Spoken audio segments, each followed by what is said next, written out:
Perkenalkan, nama saya adalah Putri Amanda Silayan dengan NIM 42122-11013 dari kelas Mekatronika A Malam semester 4. Nah, jadi di video ini saya akan menjawab tugas dari pertemuan 6 dengan judul materinya adalah timer, di mana perintah atau soal dari tugas ini adalah sebagai berikut. Buatlah program untuk menjalankan konveyor. Saat push button start ditekan dan dirilis kembali, konveyor on. Dan saat push button stop ditekan dan dirilis kembali, konveyor off.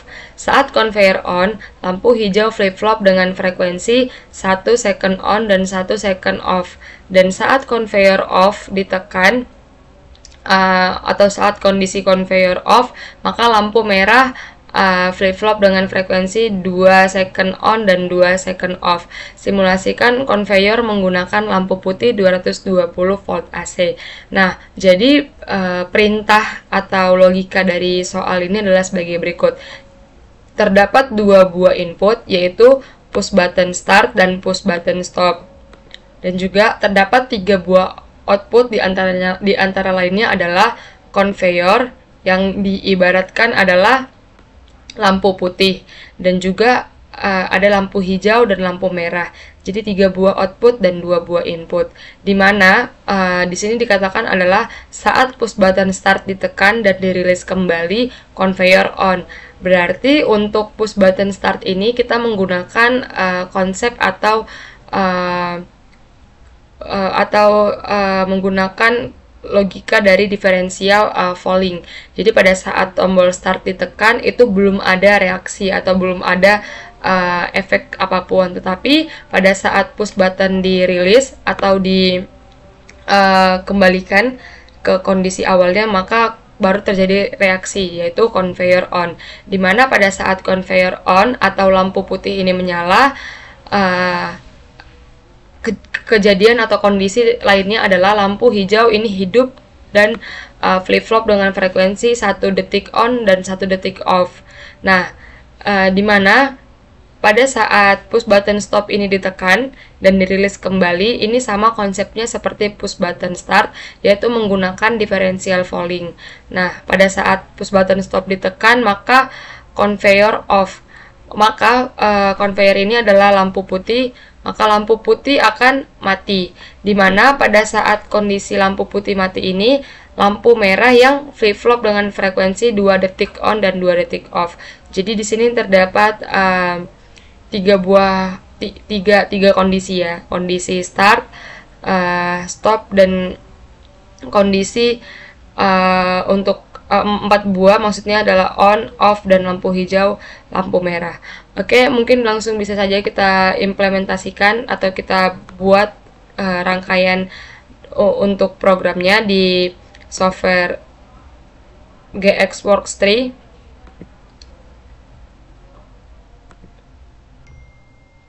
Nah, di sini kita project new dengan seriesnya tetap sama, FX5 CPU, dan tipenya adalah FX5U, program language-nya ladder. Oke.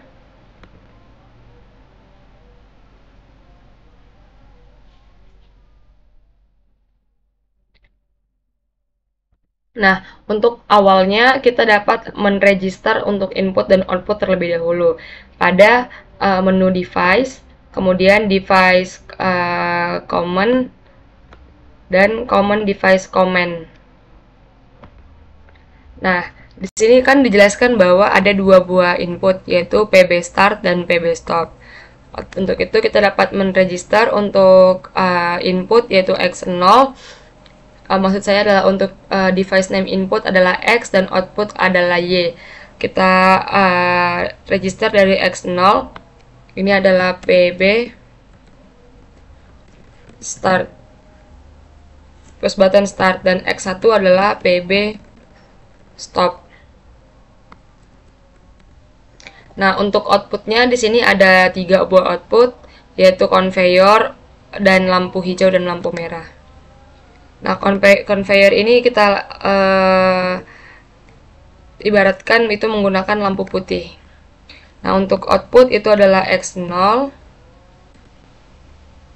X0 ini adalah konveyor atau lampu putih. Kemudian X1 adalah lampu hijau dan X2 adalah lampu merah. Oke, semuanya sudah kita register untuk input dan outputnya, untuk label atau penamaan untuk input dan outputnya nanti. Kemudian kita langsung saja ke diagram laddernya. Nah, untuk step awal kita dapat mengambil kontak NO untuk kita buat untuk sebagai tombol start. Tombol start itu adalah X0 ya. Nah, seperti yang saya jelaskan tadi bahwa untuk konsep atau logika tombol push button start dan stop itu menggunakan falling, karena pada saat ditekan itu belum ada aksi apapun, melainkan pada saat dia dilepas atau pada saat dia tidak aktif baru terjadi sebuah reaksi. Otomatis kita menggunakan sebuah kontak dengan panahnya ke bawah. Nah, ini adalah simbol untuk kontak falling. Oke. Kemudian ini kita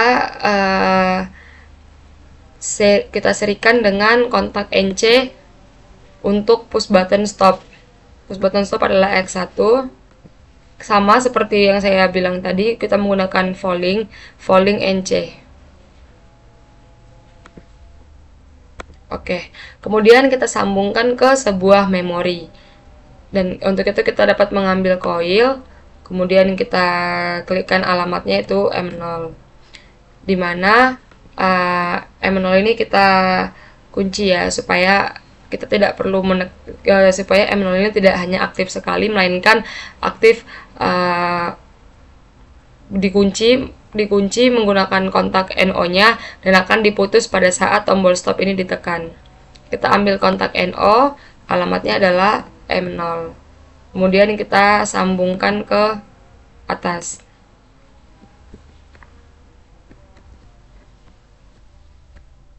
Ini kita sambungkan ke sini. Oke. Nah, setelah itu ini untuk setelah itu dikatakan bahwa push button start ditekan dan dirilis kembali conveyor on. Nah, conveyor on ini nanti kita menggunakan Y0. Tapi di sini dibilang bahwa lampu hijau pun ikut menyala flip-flop dengan frekuensi 1 second on dan 1 second off. Otomatis di sini kita dapat mengambil sebuah timer.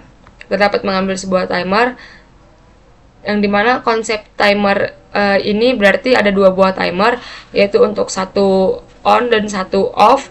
Dan untuk mengaktifkan sebuah timer ini kita membutuhkan sebuah kontak. Nah, pada soal kali ini saya akan mengambil kontak NC, yang dimana kontak NC ini alamatnya adalah timer selanjutnya. Maksudnya adalah di sini saya akan menggunakan dua buah timer, yaitu T1 dan T2. Nah, kontak NC ini alamatnya adalah si timer 2. Agar dia bergerak seperti flip-flop. Jadi pada saat T1 aktif, T2 tidak aktif. Pada saat T2 aktif, T1 tidak aktif. Jadi sebagai pemutusnya si timer 1. T2 ini sebagai pemutus si timer 1. Untuk itu kita dapat mengambil timer 1 dengan klik coil. Kemudian T1 delaynya tadi dikatakan bahwa adalah 1 second. Dimana pada PLC ini di sini dijelaskan bahwa jika K5 sama dengan 500 milisecond, maka K5 sama dengan 0,5. Jadi apabila kita membuat 1 second, maka untuk delaynya ini adalah 10. Maka di sini kita buat K-nya adalah 10. Nah, seperti yang saya jelaskan tadi bahwa K2 ini merupakan pemutus untuk timer T1. Dan pengaktif untuk timer T2 ini adalah kontak NO dari timer T1. Otomatis kita dapat mengambil kontak NO dari NO dan mendaftarkannya sebagai T1, yang dimana T1 ini dihubungkan dengan coil T2 dan delaynya sama seperti yang T1, yaitu 1 second. Nah, jadi konsepnya ini adalah sebagai T1 sudah langsung aktif karena di sini adalah kontak NC. Pada saat T1 aktif, maka kontak T1 di sini akan aktif. Nah, pada saat kontak T1 di sini aktif, maka akan mengaktifkan timer T2, di mana timer T2 ini akan memutus timer T1. Nah, pada saat timer T2 selesai menghitung, maka akan kembali ke kondisi awal dan akan menjalankan siklus ini berulang-ulang. Dan dimana untuk yang akan kita sambungkan ke program selanjutnya ini adalah kontak dari timer T1 ini. Nah, step selanjutnya di sini dikatakan bahwa ada dua buah kondisi flip-flop, yaitu flip-flop dengan frekuensi 1 second dan flip-flop dengan frekuensi 2 second. Untuk itu kita dapat membuat konsep yang sama seperti ini untuk dua timer selanjutnya. Nah, berarti kita akan menggunakan timer T3 dan T4. Otomatis kita dapat mengambil kontak NC dan mendaftarkannya sebagai T3 dan mengambil sebuah coil dan kita daftarkan sebagai T3 K20. Nah, berarti di sini adalah kontak dari T4. Oke. Kemudian kita dapat mengambil kontak NO yang dimana alamatnya adalah T3. Dimana T3 ini merupakan pengaktif untuk timer T4. Kita dapat mengambil coil dan mendaftarkannya sebagai T4 K20, delaynya tetap sama. Nah, sama seperti konsep yang timer 1 dan 2, timer 3 dan timer 4 pun sama. Jadi pada saat simulasi dijalankan atau start simulation, maka kontak T4 ini akan aktif dan membuat timer T3 ini aktif dan mulai menghitung selama 2 detik. Pada saat timer T3 selesai menghitung selama 2 detik, maka kontak T3 akan aktif dan akan mengaliri arus ke timer T4, dimana pada saat timer T4 selesai menghitung selama 2 detik, maka arus akan terputus sehingga arus akan aktif dan sehingga akan memutus si T3. Nah, pada saat sudah selesai menghitung, maka akan kembali ke kondisi awal, yaitu kontak NC ini akan aktif sehingga arus akan mengalir ke T3 kembali dan T3 akan mengaktifkan kontaknya kembali, dan ini akan berjalan berulang-ulang sampai berulang-ulang, karena di sini kita tidak menggunakan pemutus, jadi tergantung kita untuk menggunakan si kontaknya. Kalau sistemnya ini akan berulang-ulang hidup dan mati timer ini. Nah, jadi pada saat kita mau menggunakan timer ini, kita dapat menggunakan kontak NO maupun NC dari si T3 ini untuk menggunakan si flip-flop dengan frekuensi 2 detik ini. Nah, step selanjutnya kita dapat membuat kondisi untuk M1 pada saat conveyor on. Jadi pada saat push button ditekan, conveyor on. Pada saat push button ditekan, conveyor itu off. Oke, kita dapat mengambil memori dari M0 ini.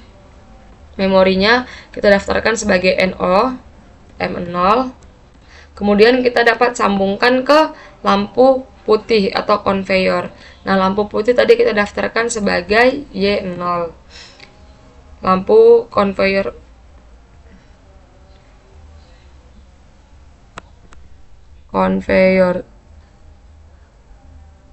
di sini juga bisa diedit ya.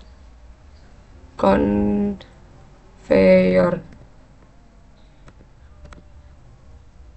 Oke. Nah, jadi pada saat conveyor ini on, maka akan memberikan kondisi kepada lampu hijau untuk bergerak flip-flop. Jadi di sini kita dapat membuat pengaktifnya juga sama, kontak NO untuk memori M0, dan kita tambahkan dengan timer pada timer T1 ini dengan kontaknya itu NC. Jadi timer ini akan membuat si lampu hijau flip-flop selama 1 detik hidup dan 1 detik mati. T1. Jadi pada saat logika M0 ini aktif, maka arus akan mengalir karena ini adalah NC dan menghidupkan dan menghidupkan lampu Y1. yang dimana T1 ini akan terputus dengan dimana T1 ini akan terputus pada saat T2 hidup. Nah, itulah yang dibilang kondisi flip-flop. Kondisi flip-flop. Nah, kita dapat sambungkan ke coil Y1. Nah, kemudian di sini dijelaskan bahwa saat conveyor off, maka lampu merah flip-flop dengan frekuensi 2 detik dan 2 detik mati dan 2 detik off. Untuk itu, karena dia kondisi off, jadi kita dapat menggunakan memori M0 juga, tetapi dengan kontaknya yaitu kontak NC M0. Karena di sini kondisi awalnya kan si conveyor off, jadi pada saat kondisi awal arus sudah mengalir ke M0 dan akan menghidupkan si lampu merah. Nah, karena tadi di sini dibilang bahwa dia juga flip-flops dengan frekuensi 2 detik, maka kita dapat mengambil kontak timer dari T3 ini, kontak timer NC-nya. Dimana konsepnya sama seperti T1 dan T2 ini. Jadi pada saat kita memberikan kontak NC pada timer T3, itu akan terputus pada saat timer T4 ini aktif. Nah, itulah yang menyebabkan terjadinya sebuah flip-flop atau lampunya menjadi mati dan hidup. Di sini kita ambil untuk kontak NC-nya T3 dan kita sambungkan ke sebuah coil yang sudah kita register sebelumnya, yaitu Y2, lampu merah. Oke, mungkin sudah bisa kita coba dengan mengklik convert, kemudian reboot all, kemudian debug simulation dan start simulation.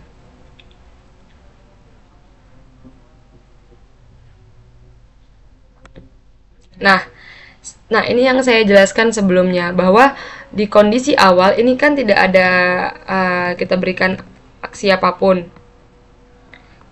Nah, ini kan sekarang kondisinya adalah conveyor off, karena kondisi awal kan, conveyornya mati. Sehingga lampu yang hidup adalah lampu merah.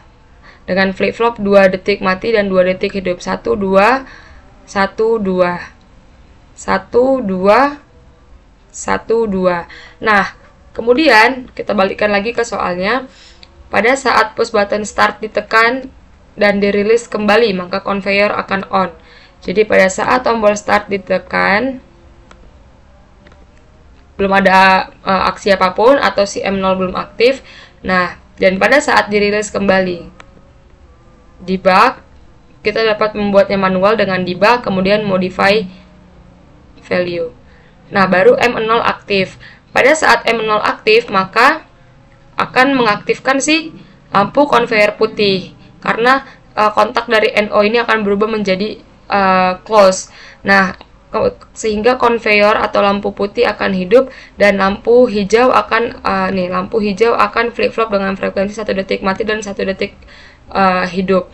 1 dan lampu merah akan mati karena di sini saya menggunakan kontak NC dari M0 sehingga pada saat M0 aktif kontak NC ini akan menjadi open sehingga arus tidak masuk ke dalam lampu merah. Nah, pada saat berarti untuk perintah pertama ini sudah terpenuhi, kita buat ke push button stop. Saat push button stop ditekan dan dirilis kembali, conveyor akan off. Nah, ini pada saat kita tekan masih belum ada efek apapun, tetap sama sebelumnya karena di sini saya menggunakan prinsip differential falling. Nah, ini akan terjadi perubahan pada saat saya kembalikan ke kondisi normalnya sehingga push button stop akan aktif dan memutus si memori M0, di mana memori M0 ini terputus. Pada saat memori M0 terputus, maka lampu putih itu tidak mendapatkan arus dan lampu hijau juga karena di sini saya menggunakan kontak NO-nya dan yang mendapatkan arus adalah hanya lampu merah karena di sini saya menggunakan kontak NC sehingga arus dapat mengalir dan menghidupkan lampu merah. Di mana di sini lampu merah hidup dengan flip-flop 2 detik mati dan juga 2 detik hidup. Nah, itulah untuk simulasi tugas materi pertemuan 6 timer. Ini saya kembalikan lagi ke Ini saya hidupkan, coba saya hidupkan kembali lagi. Debug, modify value, belum ada aksi. Saya klik sekali lagi, modify value. Nah, mengaktifkan M0. Nah, ini conveyor putih akan hidup, dan conveyor atau lampu putih akan hidup, dan lampu hijau bergerak up, menyala flip-flop selama 1 detik. Nah, ini dia itu menggunakan, nih, ini yang saya jelaskan tadi, bahwa si timer ini tetap dengan konsepnya yaitu selalu aktif, menghitung dan di-reset oleh timer selanjutnya, seperti itu. Nah, ini tergantung dari penggunaan kontak untuk dari timer ini. Nah, kita lihat kembali lagi outputnya sesuai dengan soal. Kita mau menekan tombol stop sekali, 2 kali, baru memori M0 mati, yang mengakibatkan lampu merah yang flip-flop selama 1 detik. Demikian untuk jawaban dari soal tugas pertemuan 6. Terima kasih, semoga bermanfaat.